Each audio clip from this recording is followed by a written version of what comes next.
Hello and welcome to the Birchal Podcast. My name is Emily. I'm your host, and today I'm joined by Mark Woodland, who is the founder of Kismet and Xplor, which are two really exciting technology platforms. Welcome to the podcast. Thanks. Thanks for having me.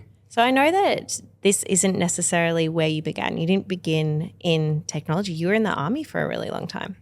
Yes, 2003 to 2012, Australian Army. Started off as a gunner, which is in artillery, then moved through those sort of artillery ranks, and then injured myself and went to what was then called the psychology corps, was an examiner, did a lot of psychological testing on new recruits and soldiers, and then went to the reservists for a period and then eventually left. So, yeah, it was good fun. I do recommend it. What sparked you leaving the army in the end? It was really just my mother, and she would call me every single day. So I backtrack a little bit. My mum's been a teacher her whole life, very passionate teacher. And when she retired, her goal was to purchase a childcare centre so she could keep teaching. But the majority of her time wasn't teaching children. It was managing the business, so collecting invoices, paying rent, and that's quite disheartening if your passion is teaching. Right. So she would call me each afternoon and just tell me about that story. And so I said to her one day, look, maybe I just leave the army and I'll be your receptionist and I'll do your admin and you do your teaching. And then that's what we did. Great. And so is that how Xplor kind of started? Yeah, that's exactly how it started. Went into this childcare centre, knew nothing about childcare, let alone education, sat at the front desk. And this was in sort of 2010. So for technology's sake, that's when the iPad first came out. So that puts things into perspective. So, apps were just starting to be a thing. We were just understanding what technology could really do. But a parent would walk through the front door of the childcare centre and sign their name on a piece of paper and the time they dropped their child off. And then I would take that piece of paper and go into the rooms and physically count how many children were there to make sure the parent had dropped them off, hadn't left them in the car park, all that type of stuff, which happens. So, and I thought... I was going to ask, is that really necessary? Yeah, it happens. There's actually some of the worst incidents in childcare have been children left in the car because the parents are just rushing, trying to get to work, fighting traffic, trying to feed their kids as they drive. Tired. Tired, exactly. And they just are on autopilot and forget. And it's really sad. So, yeah, I mean, physically counting how many children. Also, you've got children that, might escape. Sounds like a prison, but they might. There's been incidents of children escaping. Escaping is such a terrible word, but leaving the facility. I would say that's not ideal. It's not ideal at all. So you're always doing those checks, and you're doing these checks all throughout the day. And then there's pickup. So at the end of the day, the parents write their name. Some parents don't write their name and just walk out with their child, so you don't know if the child's left or not. Or been kidnapped. Exactly. So this paper system was a disaster. Right. And so I made the grand statement of surely there's a better way and surely there's some technology. Turns out there wasn't. So started building a system that allowed people to walk through the front door and automatically sign them in. So they didn't have to write on a piece of paper, they could do it. And we used these things called Bluetooth beacons, which is no different to the Bluetooth in your car. When you get into your car, your phone connects. When you get away, it disconnects. Okay. So when you walked into the childcare centre, you connected to the childcare centre. When you walked out, it disconnected. Very basic, simple concept. Old technology, but blew people's minds. Yeah. I'm sitting here like... Yeah, it's the most basic thing. So we did that, which meant I didn't have to sit there doing admin, which was nice. And so that allowed me to get out of the front desk and start talking to educators and parents, and quickly found out that their day was really burdened with admin. So they would be documenting when a child slept, when their nappy was changed, how much food they've eaten, what they were learning. And my question to the educators that were sitting there is like, when do you engage? Like, when do you spend time with the child? And they said, after we've documented all this stuff. And I said, that's mad. Yeah. That's documentation over engagement or education. And so we built a platform that allowed educators to document that type of stuff faster. And then the final pain point was talking to parents, which is where I met Matt. He was a parent at one of my childcare centres. He told me. Crazy world. And I got to speak to parents for the first time. And there were lots of friendships that were built just because instead of the parent rushing in at the end of the day, not knowing what was going on, when we started sharing photos with parents, they didn't have those questions. Yeah. They wouldn't call the centre saying, have they eaten, have they slept, because they're getting notifications on their app. Were people calling the centre prior to that asking? Every 10 minutes the phone would ring. What? Has my child slept? Have they eaten? Are they okay? Because you drop your child off. Now, I see your facial expression. I had the same. And I was military, came from a combat arms background, and I'd get these parents calling me. And my brutal response was, look, they're fine, harden up, go back to work. Yeah. I've had 2 kids since that time. Okay. Completely get it. So I'm childless. I have a cat. Yeah. Sometimes I sit at work and I'm thinking, what's Eunice up to? Busy girl, just hanging It's a great out. name. I couldn't agree more. I really like old people names for animals. So it was That's a good between name. Eunice and Susan. I really liked That's another good name. Susan. Yeah. So Eunice stuck. And people were like, why don't you get a camera for the cat? And I was like, that's a bit much. You're taking it too far. It's too much. And I didn't realize that parents were even beyond that. Beyond that. Like you can drop, I don't know if you're a cat or dog person, maybe a cat person, but you can drop your dog off at doggy daycare and they have videos and they send photos of your dog during the day. Bad mother. I'm sure there's cameras for your cat. And you can feed them treats. There is, but I don't. And I don't. Yeah. I think the beauty of having a cat, someone's gonna call the RSPCA after this, is that I can leave her for a few days. Somebody can pop in, feed her. She's good to go. She's chilling. It's no worries. That's what I like the cat about benefit. it. Yeah. Dogs are like children. They're needy little creatures that need attention. That sounds terrible. Children need attention. Yes, I've heard the rumours. But we had a cat once. It was called Stuart. Iconic name. Yeah, great name. But we didn't have cameras or things, but our dogs are very precious. But anyway, the children, parents didn't know what was going on.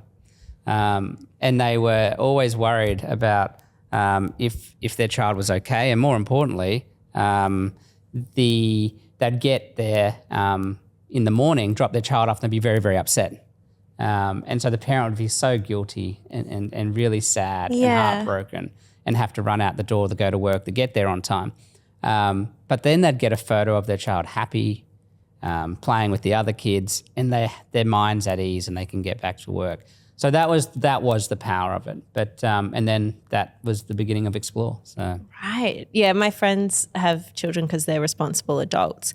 And they sent me the hilarious photos from daycare. I'm like, this is wild. Yeah. I didn't realize how much went into it. And that was my question, was at what point are the childcare workers actually, interacting with the kids and not just taking the photos and sending them like exactly the things that they ate and what their demeanor was that day, things like that. And I was like, are they running to a computer and writing this in? How does this work?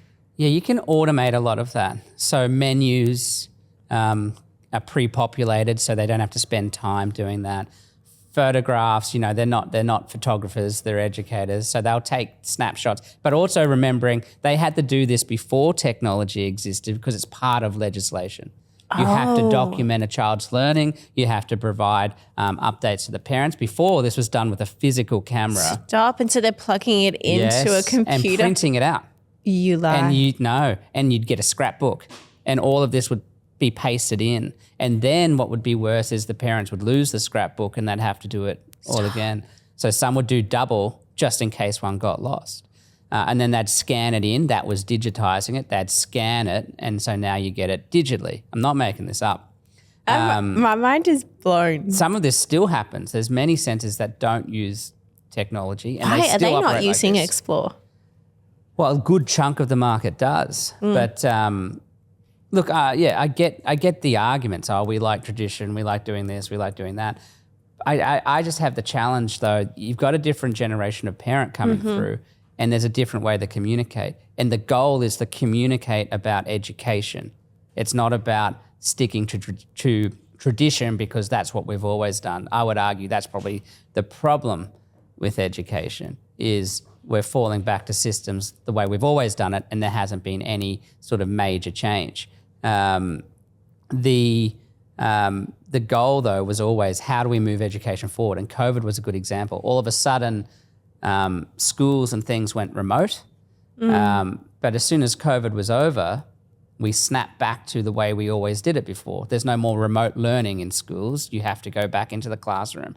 And there were great stories that I used to be told of parents saying, oh, my son loves school now because he gets through all his work in the morning so he can go play basketball in the afternoon. Right. And he's getting better marks, he's getting better grades because he's learning at his own pace and he's really engaged because there's incentive. Whereas at school, you can't speed through that. You've got to do it by the structure and the time, and there's no chance of playing basketball. So it's just interesting the way education works. Yeah, absolutely. Sorry, do you need me to pause? Can I just jump in for a second? Yeah. I tried to move no, it. for sure. I noticed it. I just wouldn't mind fixing it for you. Sorry. Wasn't sure how rough to be with it. They're pretty sturdy. Yeah. Is that close enough now? Yeah, it was just dropping. Yeah. It's a bit loose. Cool. Sorry, that's a lot better. Thank you. Good. All right, awesome. I'm just my train of thought back. Okay. So obviously you saw the pain points that there were originally. How do you go about actually building a platform from scratch? Yeah, I mean, I thought it would be pretty basic, not taking anything away from anything. Turns out it's really, really hard. And it's not. Shocker. Yeah. And I would argue that it's not the technology that's hard. It's really the change management. People are hard. So convincing someone that this is a better way to do something or an alternate way to do something, maybe not better, but just something different, and then convincing them to change. But then it's also leading groups of people towards a goal. And the goal is not to build the world's fanciest, shiniest technology. It's to make education great, or in our case, make healthcare more accessible. That's the vision. And I always say to the engineers, and I've got a great CTO who deeply agrees, that no one cares about the code that it's written on or the language it's written in. No one cares. The consumer doesn't know. They just care that the product works and it's solving their problem. And if it's not doing that, then we've all failed. So, and that's the biggest challenge. You have a lot of ego attached to the tech sector, and it's a lot of sort of this smoke and mirrors stuff of this is really hard, you don't know what you're talking about, technology, black box. But turns out it's not. And the hardest part is just leading teams towards an outcome and making sure we're focused on the result, not the politics that sits behind it, which is my code's better than yours or my idea is better than that. Yeah, right. So what were the biggest hurdles that you found when you were actually setting up the platform to begin with? The first time knew nothing, didn't understand anything about startups, didn't know what a VC was. I thought a VC was a Victoria Cross recipient. Yep, that checks out. I had no idea it meant venture capitalist. I didn't know what all the acronyms that everyone uses meant. Everything from go-to-market or customer acquisition cost. MVP. Yeah, all these things that people just say. Oh, don't worry. I thought it meant most valuable player. Yes. When I started in startups, that went down well. It's just this jungle of noise, and that frustrates me because if you're new into the industry, it's a really steep learning curve, and there's no need for a lot of it. It's just this ego stuff. I put it down to the make yourself sound cool. It's like corporate jargon. Just say what you mean. Like, I don't know what circle back means. I don't know. Sometimes I'll do it just to be passive aggressive. Like, I don't mean it, and I don't care for the term. No, I actually cancelled the word today, the 2 words today, Happy Friday. Oh, okay. So yep. sorry if that offends everyone, but when someone says Happy Friday, I can't think of anything worse, because all that says to me is you're super excited not to spend any more time with your colleagues. And you can't wait to spend 48 hours away from them because you hate work. Is that a crime? I Lock me. I'm kidding. Yeah, no, I struggle. love my job. I really struggle with Happy Friday, or the memes that come on a Sunday night onto social media saying Monday. It's just an odd thing to sort of live to the weekend or live for the weekend when you've got these other 5 days that you're sort of just treating as a task, and that's sad. So I can't remember what the original question was, but it's been hard, and it's been a learning curve. But it's not just the tech. Like, I'd never gone to a board meeting before. I'd never spoken to a VC. I'd never raised money. Never done any of it. So everything's been new, which is not a shocker. Like, if you haven't done it, of course it's new. But I think that's what people forget in startup land is, it's cool to get your company valued at X, and it might be 10X, 20X, I don't know, pick a number. But you have to scale as quickly as your startup. So if your startup's 20X, then you need the 20X to be able to lead it, or at least try and get good people around you to help you. But that was a struggle. Yeah, I bet. And I think, this is why I've never started a business, also because I'm very lazy. But I look at it and I think, where do you even start? This is insane. And particularly for tech as well. So you really want to have people around you who know more than you so that they can actually get it off the ground. What was the first thing that you had to do when you're starting a tech company? Is it finding somebody who can actually code and create all of those things, but obviously they cost money. So how do you get that person on board? How do you inspire them to join you in such an early stage? Yeah, I've got a lot of the team that first started with me in Xplor who took that original risk, and they're still with me today. So, and they've always said they really bought into the vision and what we were trying to do. And for me, I didn't even know what that meant. Except the fact that we're here because these are the problems, here's the solution, and this is what it could be if we do these things. And for back then, it was in education, this is what education could be.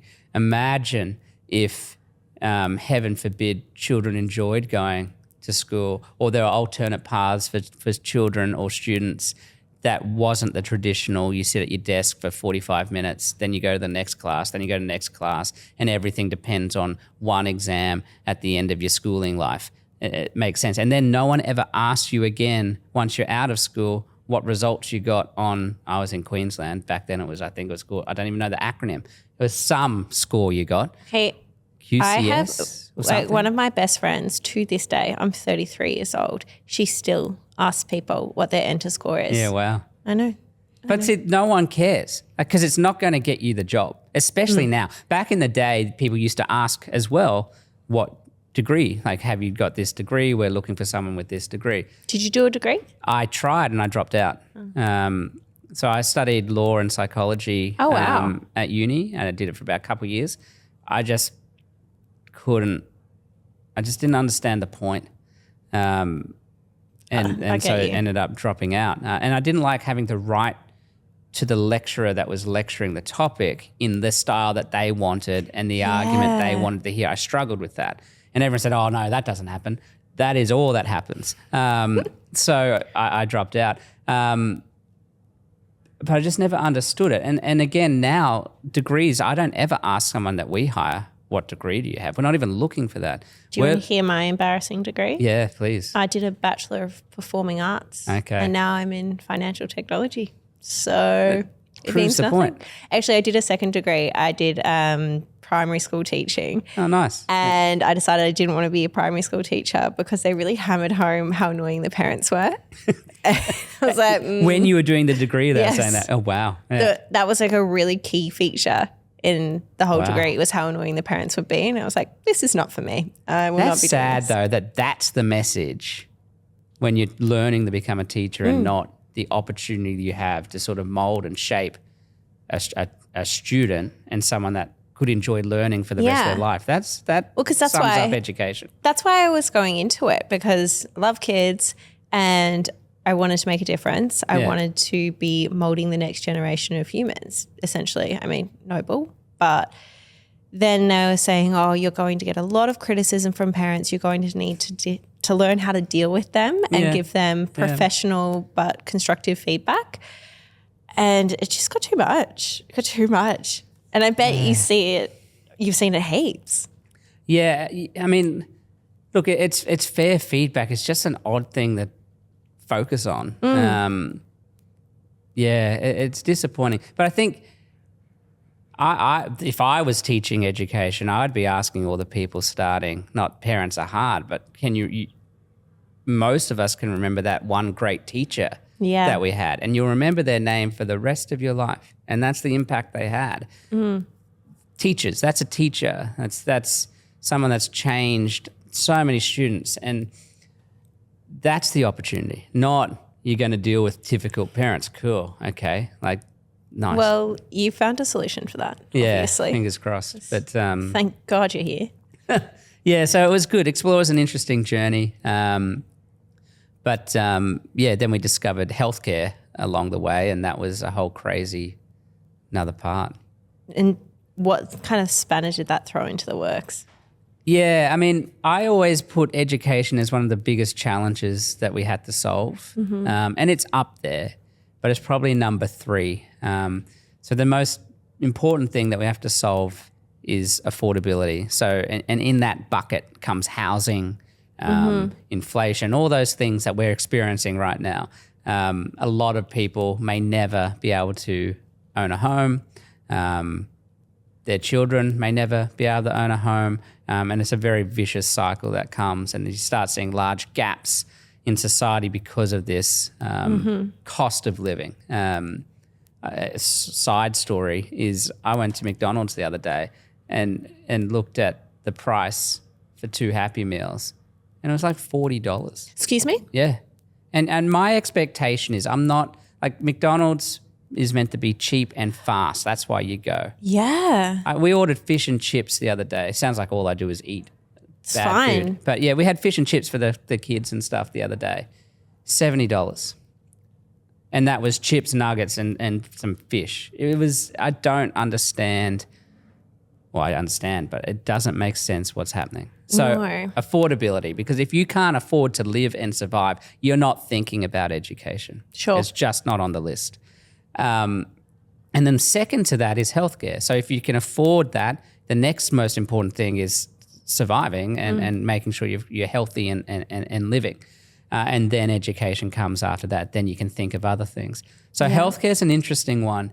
And we focus on healthcare more from a perspective of what does the future look like? And I get annoyed that healthcare is very reactive. So you only go to a doctor if you're sick. You only take medicine if you're sick. You only do these things because you're reacting to an outcome. Guilty. Where it should be, I do it, but it should be proactive. What is your goal and how do you get there? And it doesn't have to be a health goal. It could just be a fitness goal. It could be something as simple as I want to go play with my grandkids in the park and want to be able to do that with them without getting puffed. So how do you then have that as your goal, and how does your health insurance build up to that instead of the opposite? You wait to go to hospital and then your health insurance kicks in. Yeah. So you might get occupational therapy. You might need physio because you hurt your knees, whatever it is. But these are the things you should be doing because that's what you want to achieve. And so in an aging society where you've got baby boomers, the largest population on the planet, all retiring, all aging. All living in the houses I can't afford. Yeah, exactly right. So then you have this class of people that has to care for them, and they call those people the sandwich generation. And these are people that are caring down to their own dependent children, but now they're starting to care up to their mums and dads. Right. And so they get stuck in the middle. They're sandwiched in the middle. That's not new. That's been going on since the dawn of time. But what is new is this affordability crisis.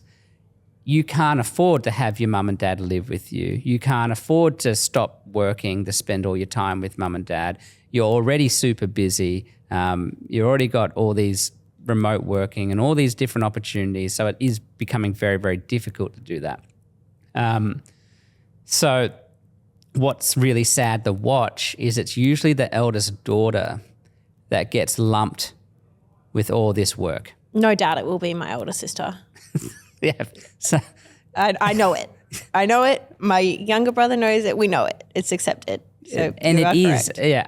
So everyone I say that to, they have, oh yeah, that is right. And they're the eldest daughter and say, yeah, my siblings don't help. I spoke to someone the other day, or this example, yep, it's the oldest daughter's problem. So they're lumped with the caring for mum or dad, or pick a scenario.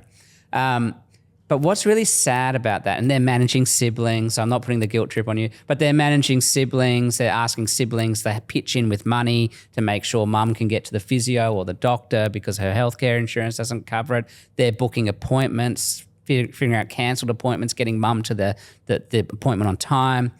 Admin, all admin. And so what's the saddest thing is when the parent passes, the eldest daughter in this example feels a sense of relief. And then the guilt, because they don't want to feel the relief, but the relationship broke and they became a carer, not a daughter. And so it went from carer to care receiver, not daughter and mum. And the relationship broke. And that's the worst thing to watch, because we think, heaven forbid, in that period you should be closer and enjoying that time with your family when you can, instead of being an admin assistant. So Kismet steps in and reduces all of the admin. So it will book appointments for you. It will schedule cars for you. Think of it as your concierge. So you don't have to do the admin. And that's sort of this admin journey that I've been on. I'm convinced if you can reduce admin and that burden that it has on people's lives, that frees them up to focus on what matters. Yeah. This is resonating with me in so many ways, and I think it's interesting to speak to somebody who has actually seen a problem, gone ahead and solved it, and you kind of speak about it like it's quite simple in the way that you've developed the solutions, but I know that these kinds of solutions are really difficult to navigate. What do you think has been the most difficult part about getting to where you are now after developing two quite successful tech platforms? Yeah, I mean, I still think it's just people. How do you lead people? How do you manage people? How do you help take people on the journey? My biggest struggle is it's very clear what needs to happen in my head. Sure. And I do think it is very simple. It's just reducing admin and removing just stuff that sits around that shouldn't be there, which is always a shocker to me. AI is doing these amazing things, but probably stuff it shouldn't be doing, like amazing art and generating logos and all this creative stuff that humans probably get enjoyment out of.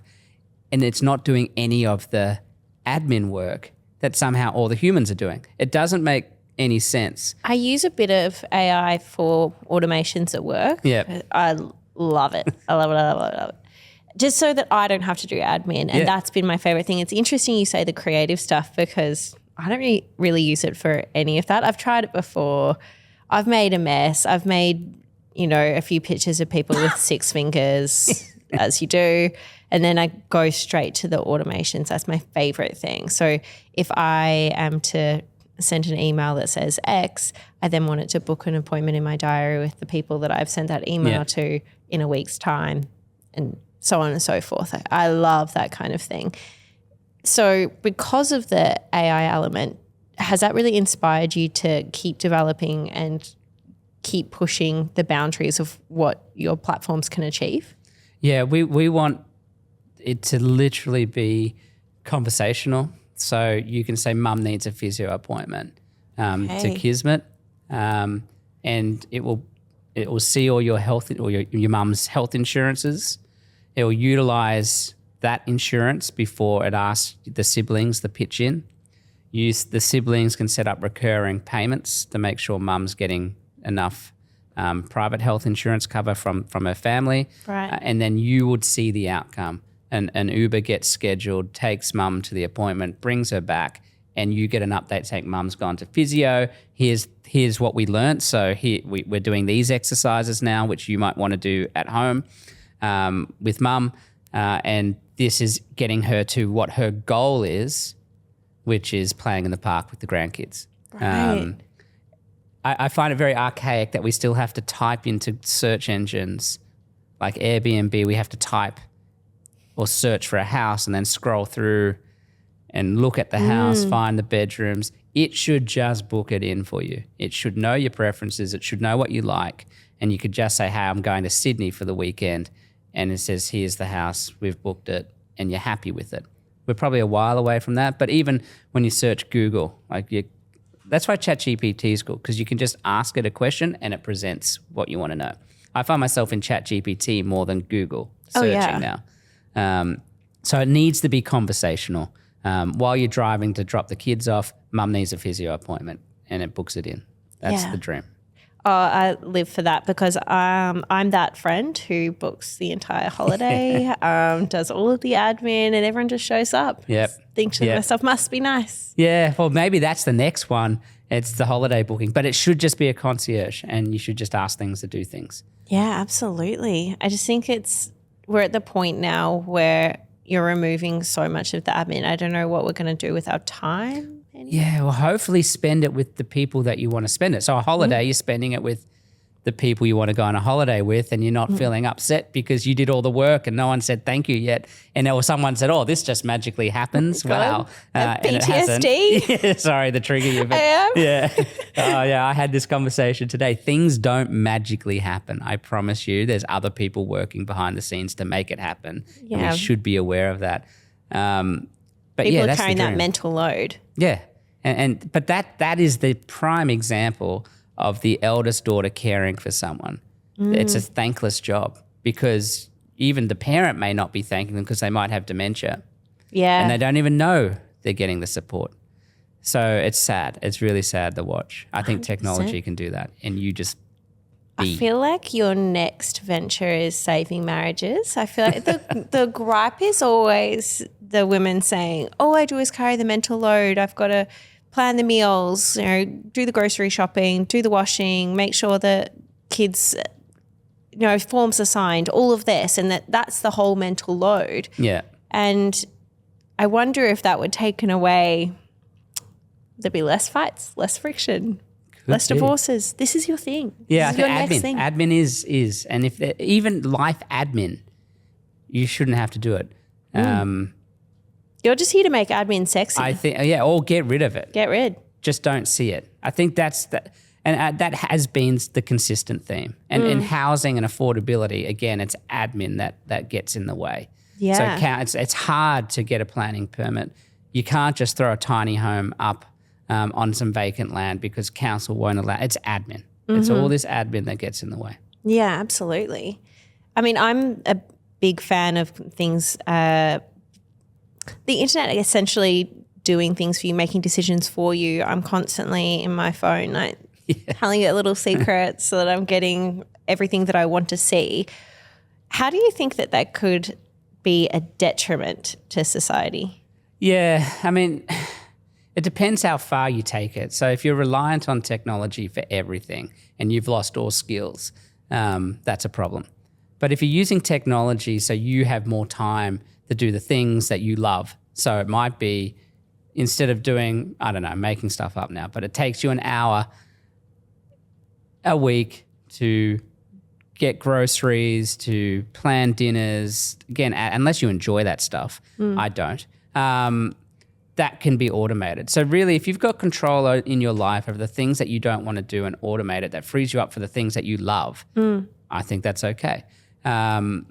More time to go with your friends on a holiday, or more time to see your kids instead of running around each night doing things. I mean, if you have a look at Elon Musk and the robots, and a few of these companies out there building robots and these helpers that will probably be here shortly, that's the form of sort of automation. Like your meals could be cooked for you by the time you get home. Yeah. The dog could be walked for you. Then I'm assuming you don't enjoy these things. If you enjoy these things, you do it. It's not a problem. Yeah. And get the robot to do something else.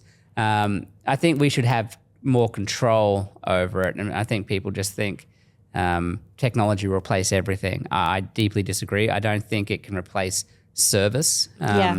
I read the most amazing book a few months ago called Unreasonable Hospitality.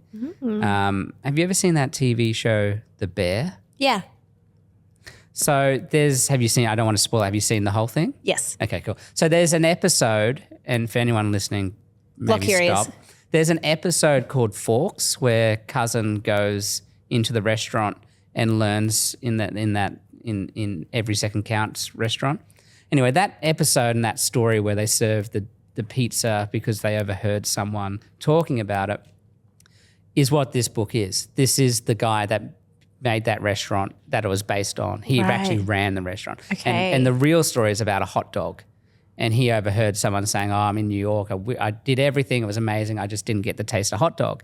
And so they ran out, got the hot dog, served it to them, and blew their mind. That's the unreasonable hospitality piece. And that's why I think the service element of this will never get replaced. Technology can't do that.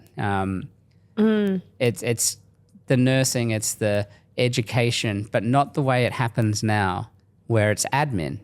But if you had a nurse that wasn't rushing the fill-in reports and wasn't rushing to go move quickly through patients, if it was all done and had someone there talking to you, explaining the process, or a doctor explaining the process, that's a very different experience than what happens now in a hospital. They are saying that there's the ability for AI to take on the role of a psychologist, to give advice, to listen, and actually help people who can't afford to go to a professional. How do you feel about that? Yeah, I saw a terrible article, and I'm going to butcher it, so please just fact check your own stuff. But it was a young person, so I don't know the actual facts, but there was someone between sort of 10 and 16 in that gap, where they were communicating with an AI, and they believed it so much that they believed they were in a relationship. Oh, yes. I've read about this. Yeah. And it ended terribly. I don't know. It ended really badly. I'm not sure if it was suicide or something along those lines, but it ended poorly. So I think it's dangerous if you somehow forget that it's not real. And that's going to be a very fine line. You've seen all the robot movies and things where the robot, you couldn't tell if it was a human or not. Yeah. We're not there, but I don't see why we wouldn't get there. So don't know is the answer. I think there's always places for it. And I get the affordability piece. I deeply understand that. It's just I would rather make healthcare more accessible, and accessibility means affordability, availability, and suitability, than have it replaced with AI. So I think we can do better to make sure we're doing those three basic things. You have somewhere to live that's not plugged into a machine and you don't know any different, like true Matrix stuff, that you have access to education and you have access to healthcare. Then go do as you wish. Right. Yeah, it's such an interesting concept, the whole thing, and how it's going to play out in the future. Have you seen the movie Megan? I've heard of it. It's the robot nanny or it's wife like one? It's supposed to be a toy, and it's so a robot child, and it's supposed to be a companion to other children, but then it's connected to the internet, and it's got generative AI built into its programming, and then because it's connected to the internet, it can control everything around it. Yeah, right. Scared the poop out of me. And that's where I'm worried we're going. I remember, what was the movie with Robin Williams in it, and he was a robot? I do. I know what you're talking about. I can't and he was remember it. lovely and sweet, and it kind of portrayed this great world where robots had empathy, and that's kind of the robots you want, not the robots that are going to take over the world. Black Mirror. I'm pretty sure it was a Black Mirror episode, or maybe it was Love, Death Robots. It was one of those two. But yeah, the vacuum robots started attacking people. And I really want one of world. those. Oh, they're a game changer. Game changer. And you get the ones that mop as well. Yeah, I want that so bad. Yeah, amazing. But yeah, in this episode, they took over the world. Ah. Yeah. Okay. Yeah. Well, they don't even have little legs. I know, but they had secret flamethrowers and things that we didn't see, and they came alive, and they. Okay. Yeah, it was all bad. Fun. I'll try and find the episode. I'm pretty sure it's Love, Death, Robots now I think about it, but yeah. This has gone on a real tangent, which is like absolutely my fault.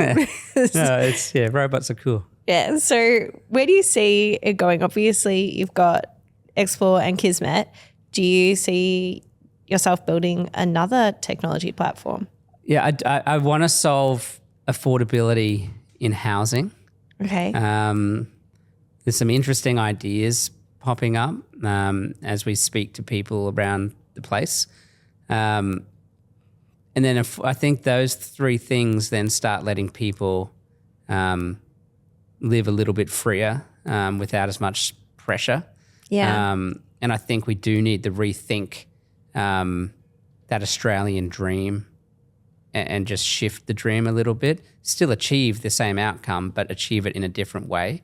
And it's not going to be that traditional way where you work 30 years and you can afford a house, because you could work 100 years and still not be able to afford a house. So how do we figure that out? I think shifting it, maybe you don't want to ever own a home, but you've always got a home.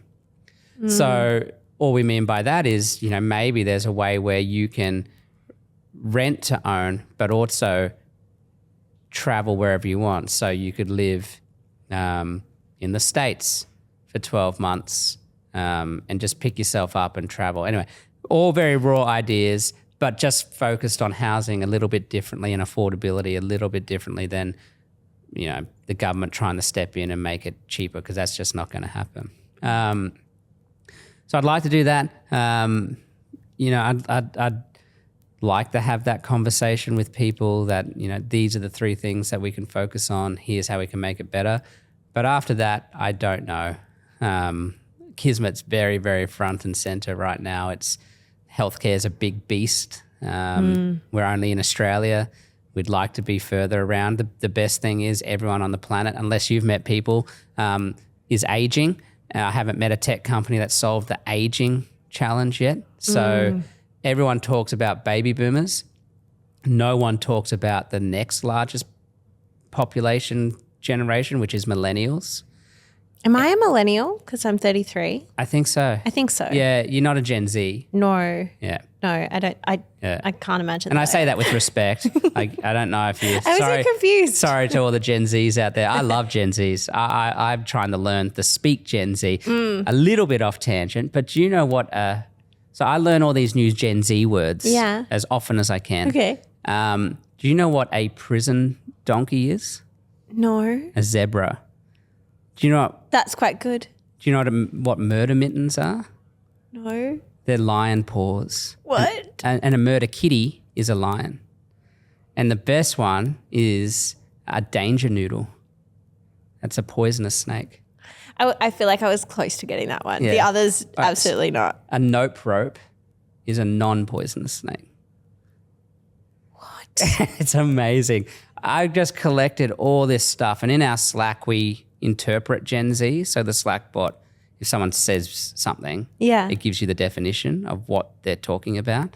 It's amazing. Anyway, I don't know how I got on that topic, but I need to weave back somehow. But Gen Zs and millennials. Oh, the next biggest population is millennials. And no one's talking about what's going to happen to millennials in 40 years when the birth rate's declining and you can't rely on that traditional model of children look out for their elders. Robots.